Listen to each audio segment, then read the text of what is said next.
Rice competed for millennia with the wheat of West Asia and corn of the Americas for its place on humanity's dinner table.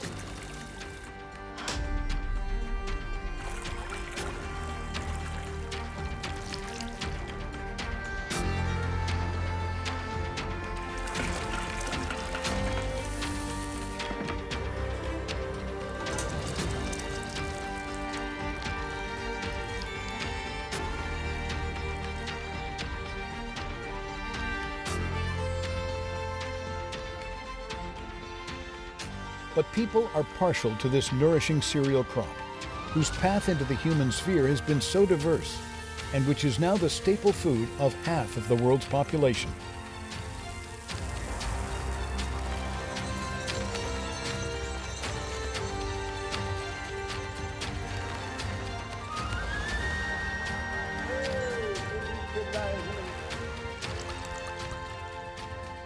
We are about to see how rice, in all its forms and flavors, reflects the cultures and destinies of the peoples throughout Eurasia whom it sustains.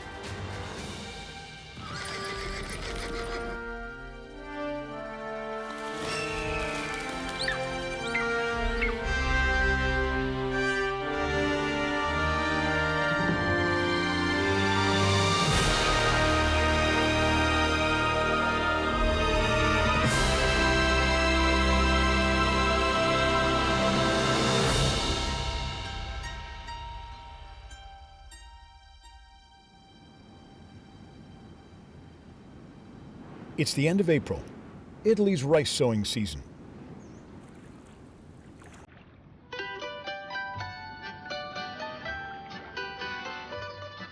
Gabriele Ferrin is happily at work in the paddy field.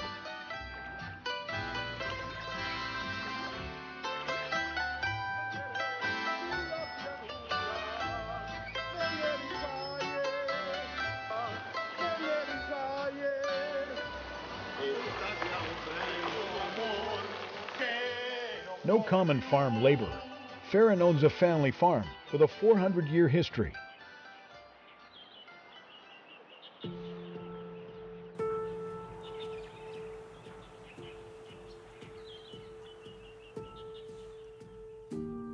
Ecco, questa pila, come dicevo prima, ha origini veramente molto lontane, 1650.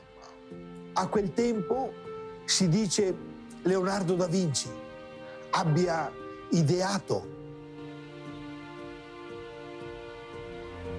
This rice mill means everything to Ferrin's family. He would sacrifice everything rather than leave it.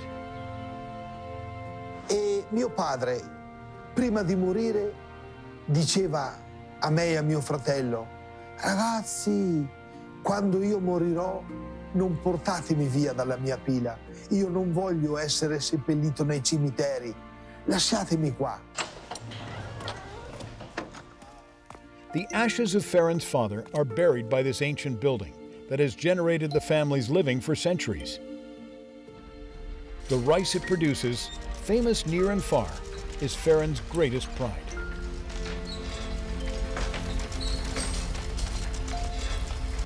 Non c'erano questi. Questi macchinari sono stati installati all'inizio del Novecento, del 1900. Una volta c'erano 40 di queste buche con i pestelli, tutto attorno all'interno. Ed era considerata una delle più grandi pile.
in northern Italy.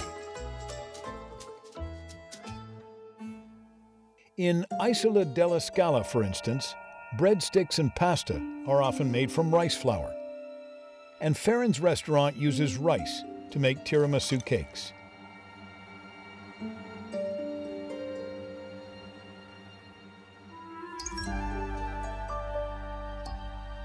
Why should this be in wheat-abundant Europe?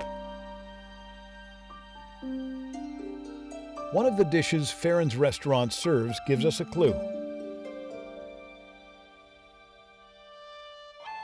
Risotto is a characteristic northern Italian dish. Curry duck risotto, one of Gabriel Ferran's specialties, combines an interesting mix of ingredients.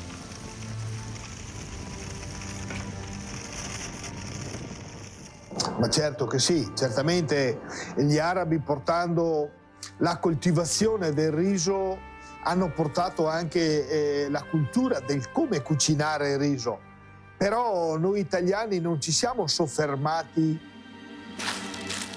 The Italians indeed experimented boldly with rice recipes and came up with this dish made with curry from South Asia and rice from Arabia.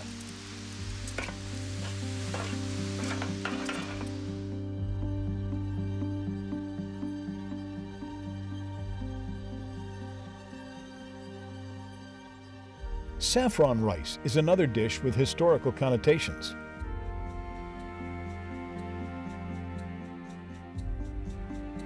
Asia Minor was originally the main source of saffron, a spice that the Arabs cultivated in Spain around 961.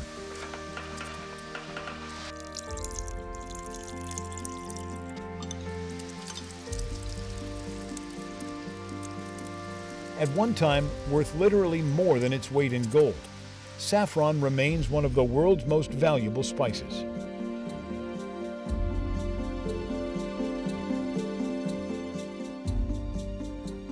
Chiaramente anche i veneziani, Marco Polo che è andato in Oriente e ha portato tutte queste meravigliose spezie che noi italiani non conoscevamo.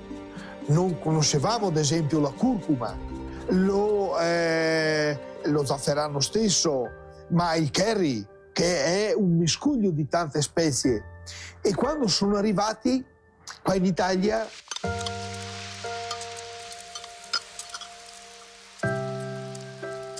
a single risotto dish, with its rice from Arab countries and spices from South Asia, presents a masterful fusion of culinary civilizations.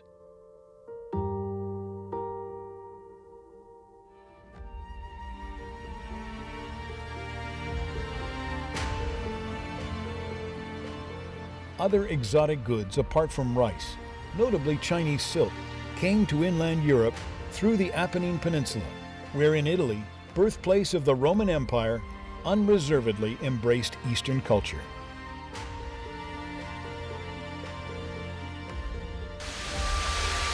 E a noi figli piangeva il cuore, no? Perché c'era questo attaccamento alla pila, generazioni come ti dicevo prima.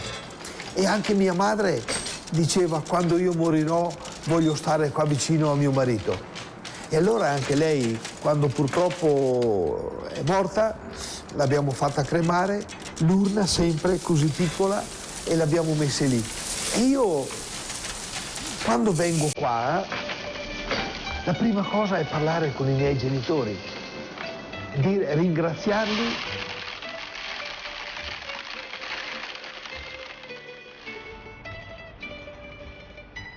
Few would have imagined that 400 years ago, when rice first arrived at this Italian farm's rice mill, the people here would welcome and cherish it with such passion. Ecco che allora io lo saluto mio papà. Ciao, buongiorno, con allegria, non sono triste, perché loro ci sono ancora, e allora sono felice. Li saluto e mi sembra che loro mi ascoltino e mi consiglino anche quando devo scegliere qualcosa di importante, e penso che loro mi diano l'indicazione giusta per scegliere le mie cose buone. So how did the rice originating in China come to travel across the Eurasia to be cultivated in Italy?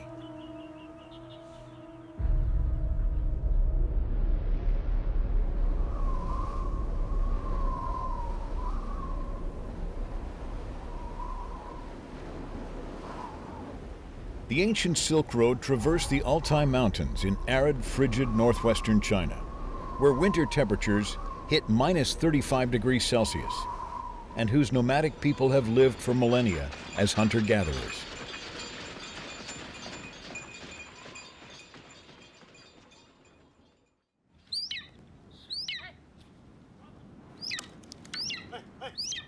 Captured and trained 4 years ago, White Wing, this 5-year-old golden eagle, is an integral part of the family and Mukhtar's trusty hunting partner. Mukhtar hopes to trade prey for the rice he will serve later to dinner guests at his home.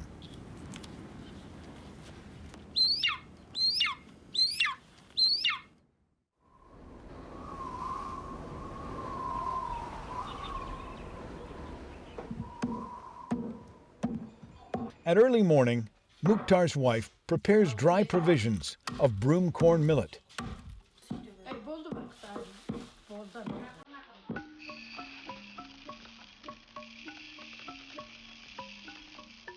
Called yellow rice on China's central plains, it has been one of northern China's most important food crops since around 6000 BC.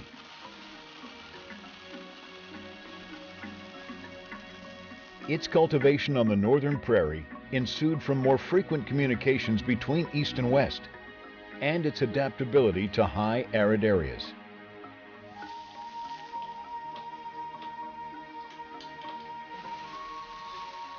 Broom corn millet is the main ingredient of calorie-rich zint, the staple food of Kazakh nomads that provides the nutrition and energy they need to hunt.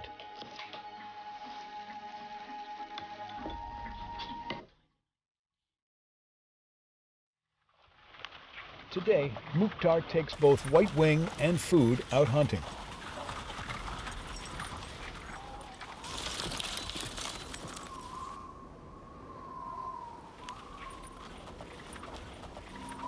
A 2-meter thick ice layer covers the Irtysh River, on whose banks stand hills, bush, and forests wild animals inhabit.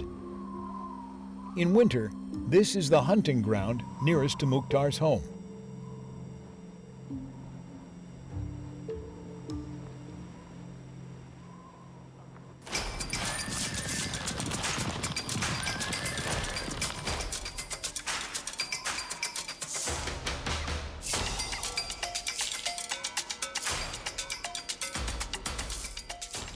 White Wing looks to be in fine fettle.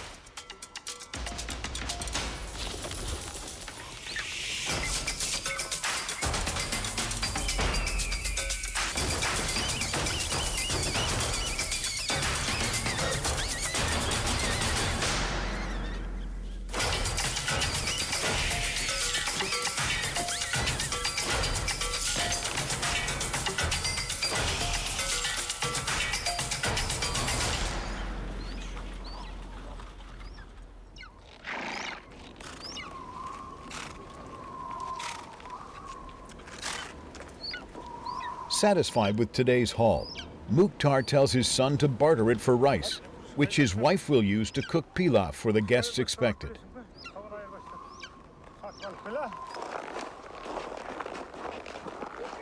The settled life of rice agriculture was ill-suited to the nomadic people here.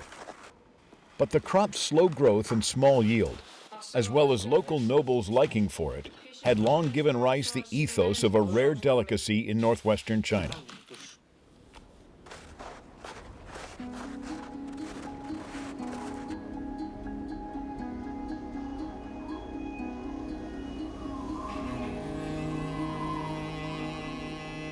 Rice thus started its tough journey in western China. The records of the grand historian states, Da Yuan lies southwest of the territory of the Xiongnu, some 5,000 kilometers directly west of Han Dynasty. The people are settled on the land, plowing the fields and growing rice and wheat. This is the earliest record of rice growing in the western regions, showing that between the 1st and 2nd century BC, people there had combined nomadism with farming.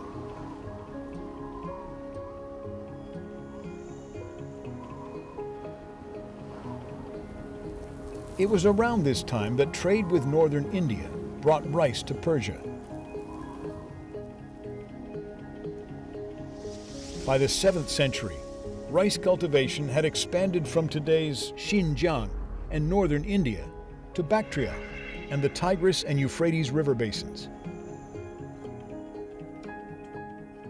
As local Arabs relished this crop, rice cultivation spread to many other places in West Asia suitable for rice cultivation.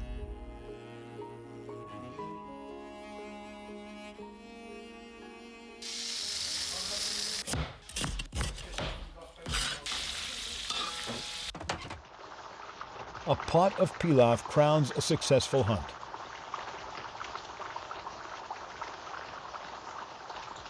A rare delicacy among northwestern China's nomadic ethnic groups, the mystique and appeal of rice perhaps lies in its aura of unattainability.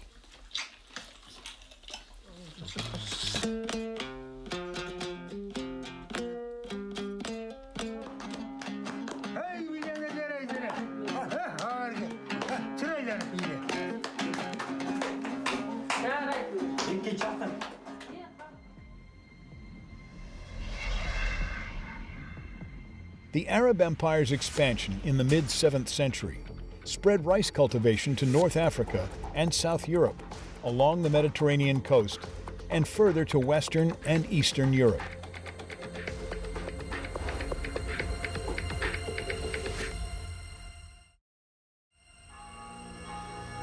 Rice cultivation gained unprecedented prominence in Eurasia in the period encompassing the Renaissance.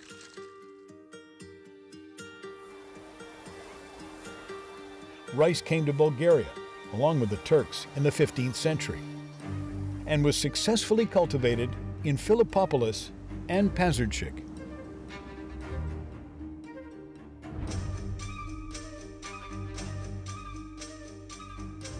The 16th century saw extensive rice cultivation in low-lying areas of Lombardy, Italy, and also in coastal France, including Nice in the Provence region.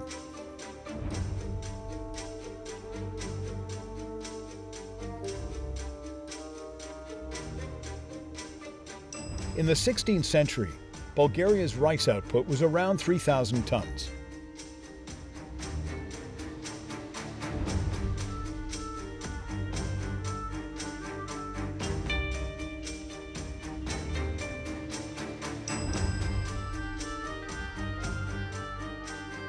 This achievement of 400 years ago, when rice spanned so many largely unknown geographic and climatic barriers, seems incredible.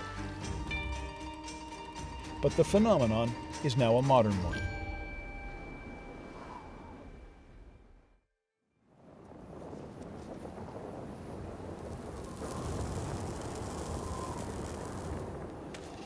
Wang Bao-chung comes to this ice-bound paddy field every day.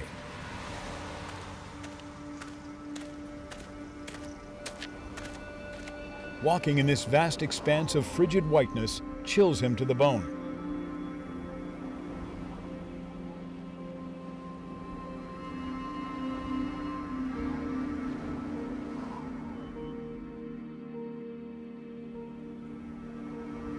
This is Sivakovka, a small town in Russia's far east. Though insignificant in proportion to Russia's vast territory, it has made its mark on Russia's rice cultivation map.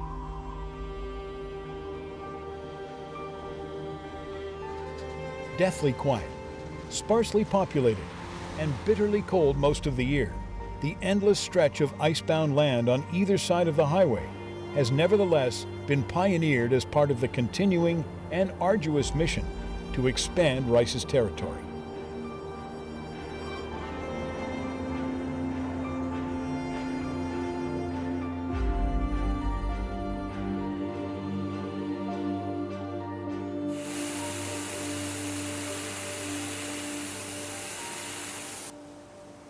The brothers Wang Bao-chung and Wang Bao-li came to Russia in 2009.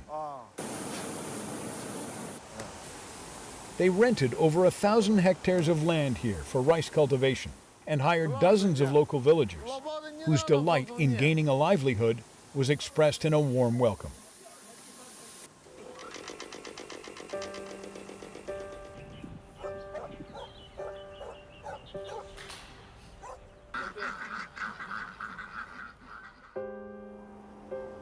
Although strangers amid harsh natural conditions, the Chinese brothers' subsequent 8 years of painstaking efforts transformed Sivakovka's vast stretch of wasteland into a broad expanse of fertile paddy fields.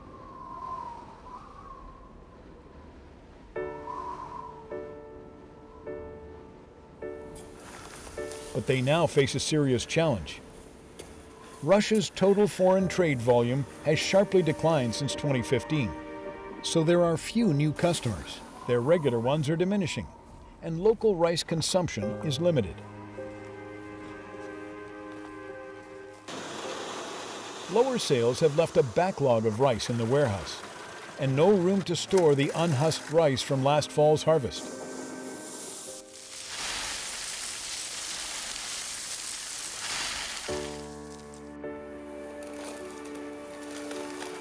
To cut their losses, the Wang brothers decide to try their luck selling the excess rice in Usurisk, the largest city nearby.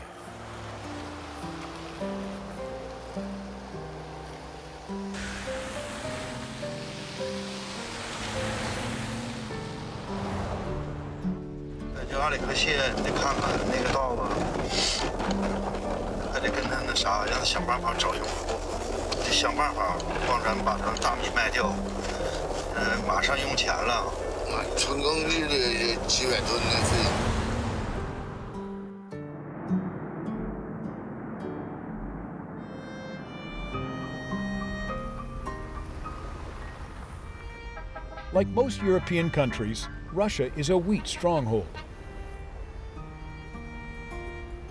But their frigid climate has reinforced the fortitude of Russians, who, compared with their more adventurous Italian and Spanish Western neighbors, are unwavering in their food preferences.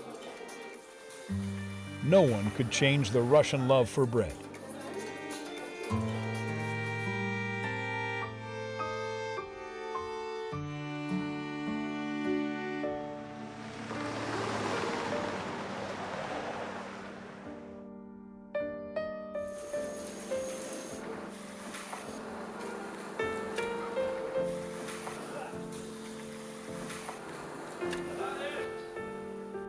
现在大米不怎么走得太好，一天就卖个10袋8袋的，撑死了。销量少，我们也是，现在买卖不像以前那么好。没有以前快。不是快，差远了。The Wang brothers have had no luck marketing their rice in Usurisk.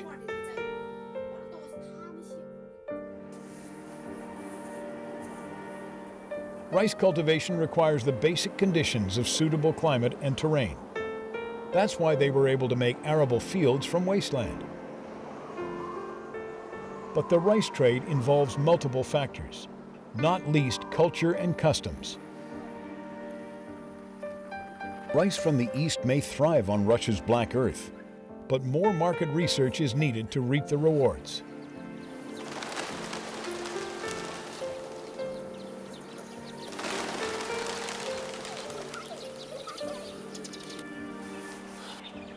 Despite current difficulties, the brothers decide to stick with their rice business. Russia is now Europe's third largest rice producer and has exceptional natural resource advantages.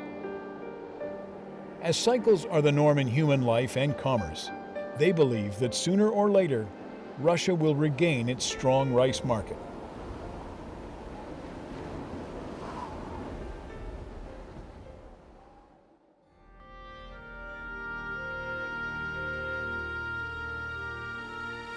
Climatic and cultural differences created myriad possibilities for the spread of rice. Although amid its 10,000-year-long localization process, rice met with many difficulties, the crop carved its own decisive path in China's equally frigid northeast.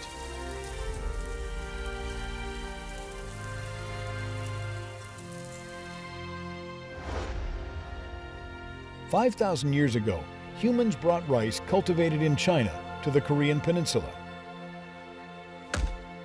Its warm, wet climate nourished and vitalized the crop, empowering the local ancients to stop living by hunting and fishing and become a rice-growing nation. Their influence spread throughout Northeast Asia.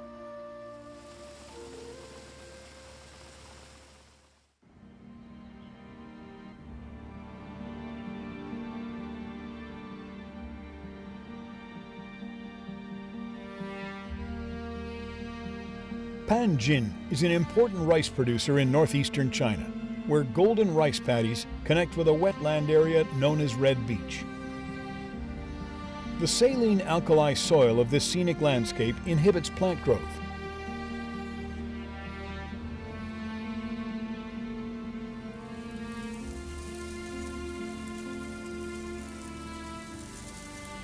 But thanks to 100 years of scientific land and rice seed improvements, it now produces globally famous rice.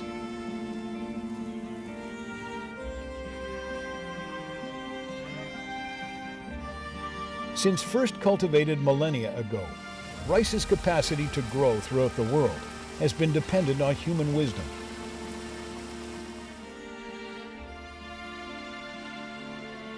Its successful plantation on coastal lands is only a small step in rice technology progress.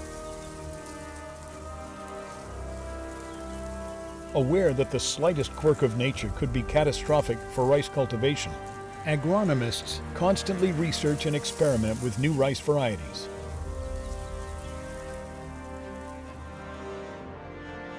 Human society's steady progress over 10 or more thousand years is due largely to constant rice breeding experimentation. Cultivation space is limited, but maintaining production of this staple food of 60% of the world's population is crucial, so Chinese scientists constantly explore ways of improving the rice output.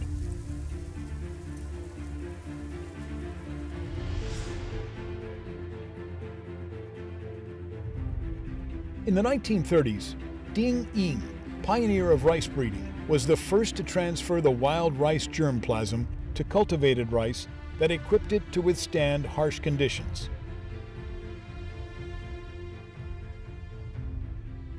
The 60 fine varieties he bred vastly improved rice output and quality, and his theory improved variety breeding and rejuvenation.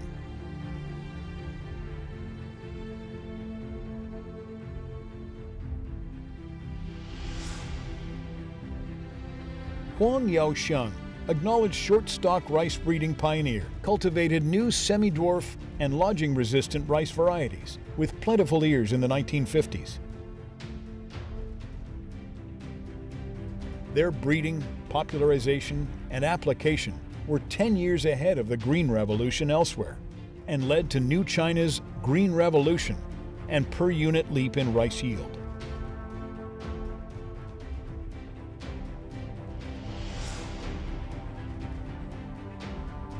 Then, in the 1960s, the father of hybrid rice, Yuan Longping, initiated successful research on China's rice heterosis utilization that led to its popularization. He also proposed the hybrid rice breeding development strategy and the technical route to superhybrid rice breeding that became the global guiding principle, making huge contributions to world food safety.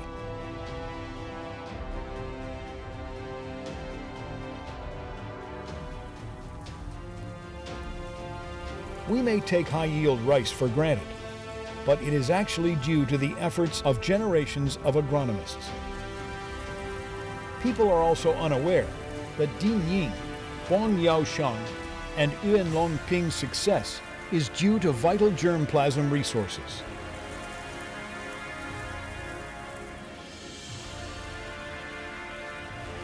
Wild rice may have small particles and a low output, but its vitality is exceptional. Agronomists strive to extract and transfer the new energy from wild rice to cultivated rice to make it resilient to nature's future mishaps.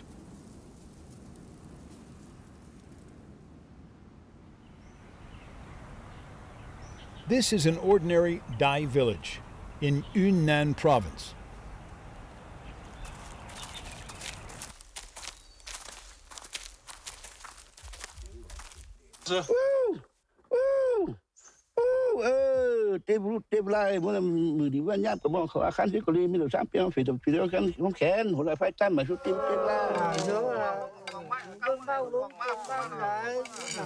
The villagers head for a small patch of ground reserved for wild rice.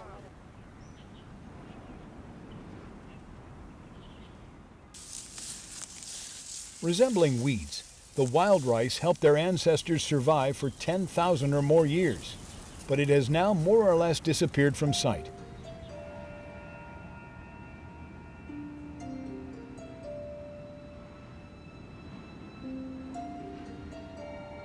Few comprehend the true value of wild rice.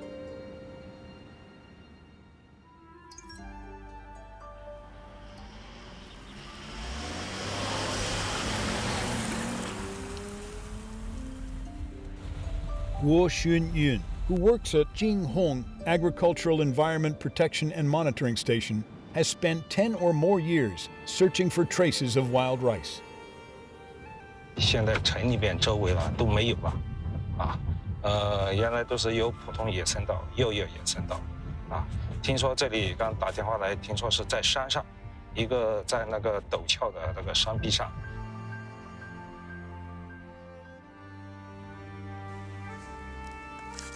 Guo Xunyun's experience tells him that there's wild rice growing in this rare virgin forest.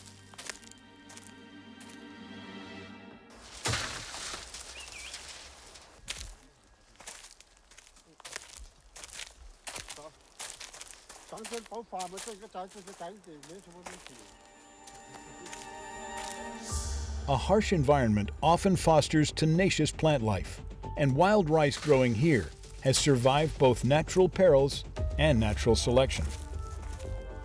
Its rich genetic diversity makes it resistant to pests and diseases, and cold and drought, strong biological traits absent in artificially cultivated rice seeds. In other words, in the event of a natural disaster, the poor environmental adaptability of cultivated rice may cause it to fail. But wild rice, inured to a harsh environment, would likely survive. Wild rice's value lies in its indomitable vitality.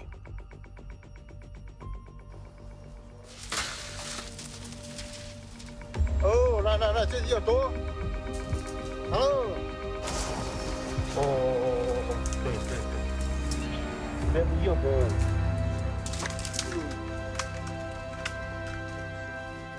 Guo Xunyun has discovered some wild rice growing on an obscured hill.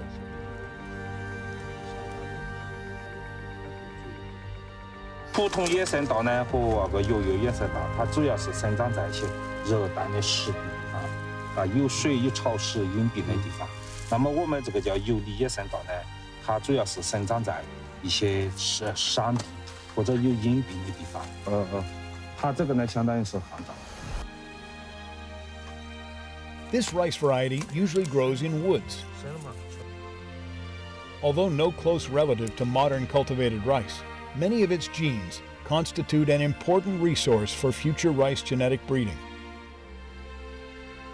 野生稻带有很多重要的基因，由于在驯化的过程中，这些基因已经丢失了，保存和利用这些野生稻的资源，就是将来有一天，当我们对它的这个全部基因组、它的多样性有了足够充分的了解以后，这些基因还能为我们未来的这个遗传改良和人类的生存所利用。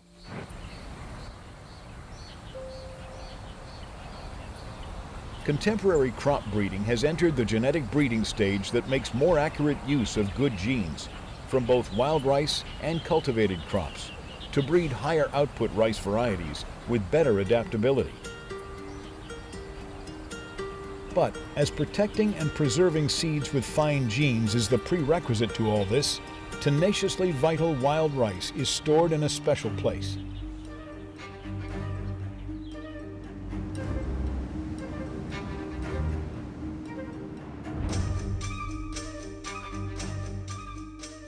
The National Crop Gene Bank of China is the crop gene repository for over 400,000 seed samples from around the country.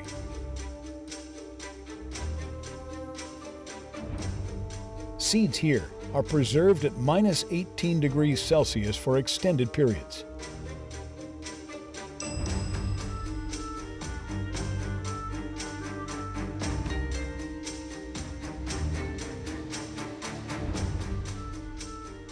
More than 80,000 rice seed samples, each one stringently screened, are stored here.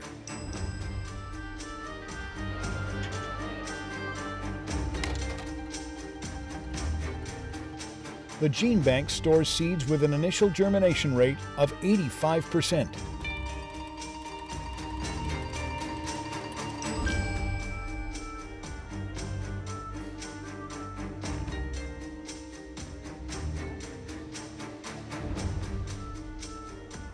Research fellows painstakingly peel and section the rice germs, examining its vitality through a microscope.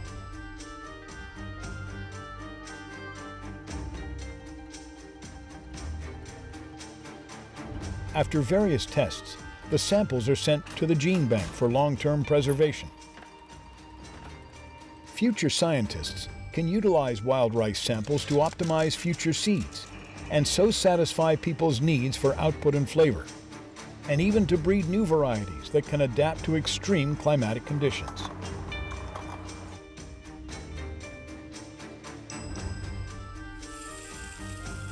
Besides wild rice, there are even more cultivated rice seed samples.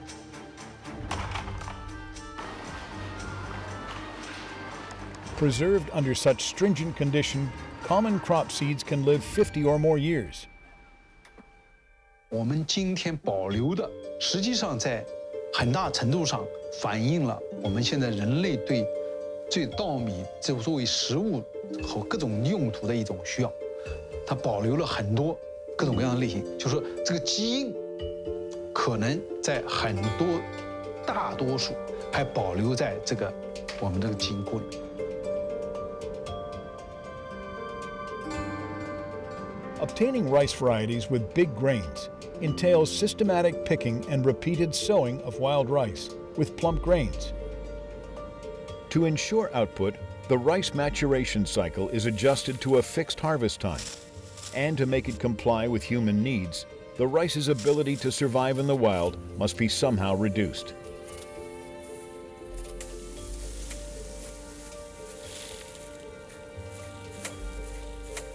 Humans are growingly dependent on the crops they have controlled, and vice versa. Owing to an abundance of food, human selection of rice has become targeted, which is somewhat worrying.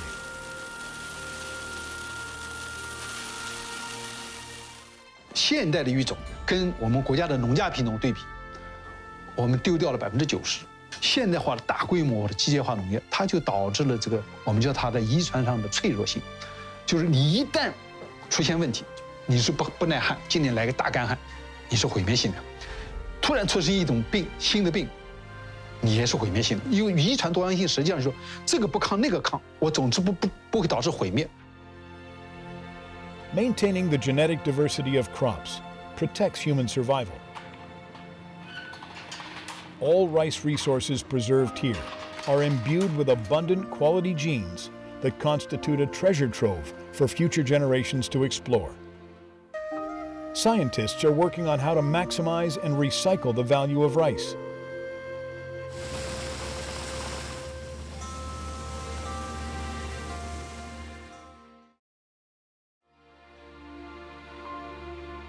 China's northeast produces around 30 million tons of rice each year. How the crop's value may be fully optimized has long been a goal of human exploration. But now, a bold assumption has paid off.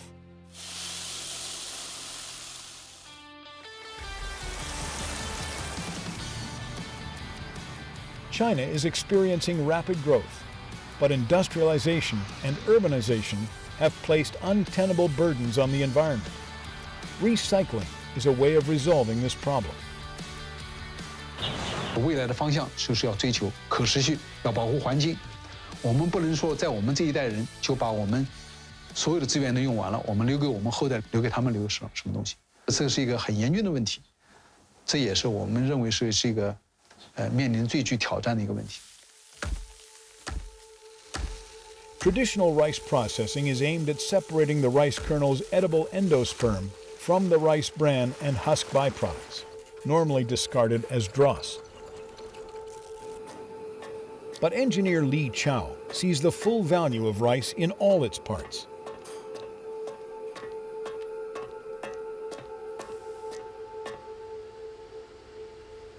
这里呢是全球最先进的水稻循环加工模式，在这里，水稻将经历一次奇妙的旅程。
Husks is silica.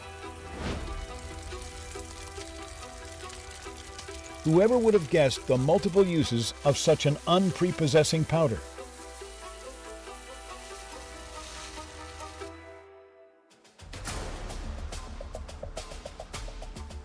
Silica is an essential raw material for tire production, otherwise obtained from high energy consuming and pollutant coal slag. Silica reduces tire rolling resistance by 10 to 20%, which amounts to a 2% saving in car fuel consumption. This is an environmental friendly material. It is a renewable material. Plus, it also helps in properly taking care of the rice mill's waste, which is rice husk or the rice husk ash. So those are big advantages of using silica from the rice husk ash. With an annual output of 200 million tons, China is the largest rice producer, accounting for 30% of the total global output. And apart from solving environmental problems through recycling technologies, China is proactively exploring green agriculture.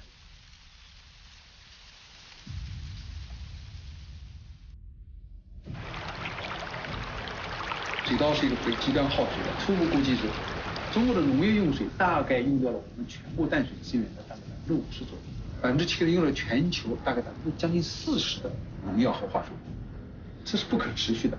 土壤的这个性质变化，这个肥水流失，这个土壤的流失，江河湖海这个富营养化。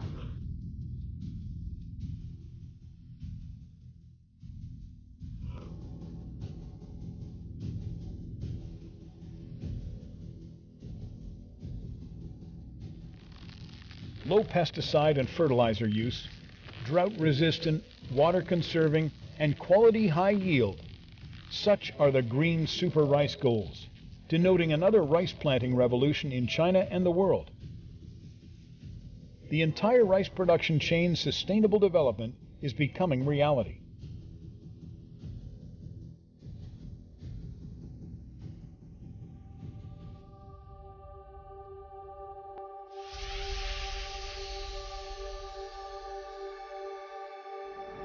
Rice is, without doubt, one of humanity's most favored crops. 10,000 years ago, this wild plant originated in the Yangtze River's warm, humid middle and lower reaches. After tens of thousands of evolutions, it became the crop we know today, seen growing on every piece of arable land on Earth.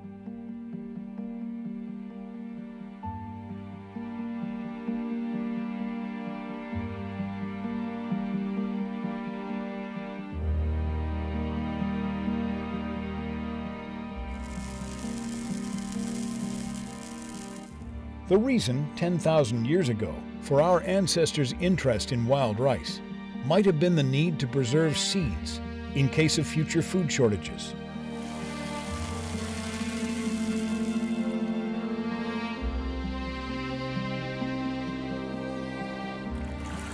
Who could know that such a fundamental motive would set the Chinese people on their path to rice agriculture and the many historical tales it has created?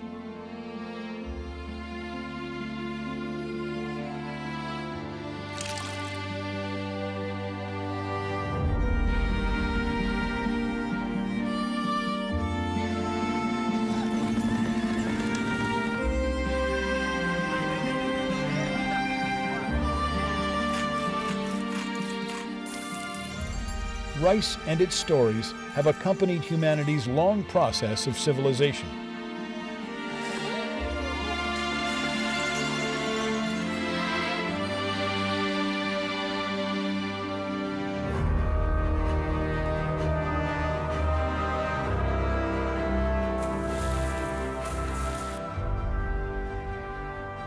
It may be hard to credit the important position rice has occupied in our world, but none could deny that it is the source of nourishment and energy for 60% of the global population.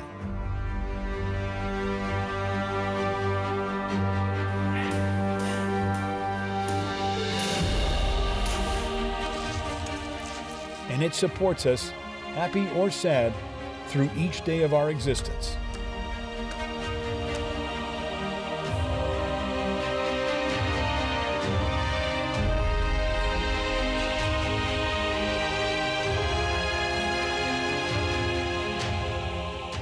Common, yet mighty. This is the food we know as rice.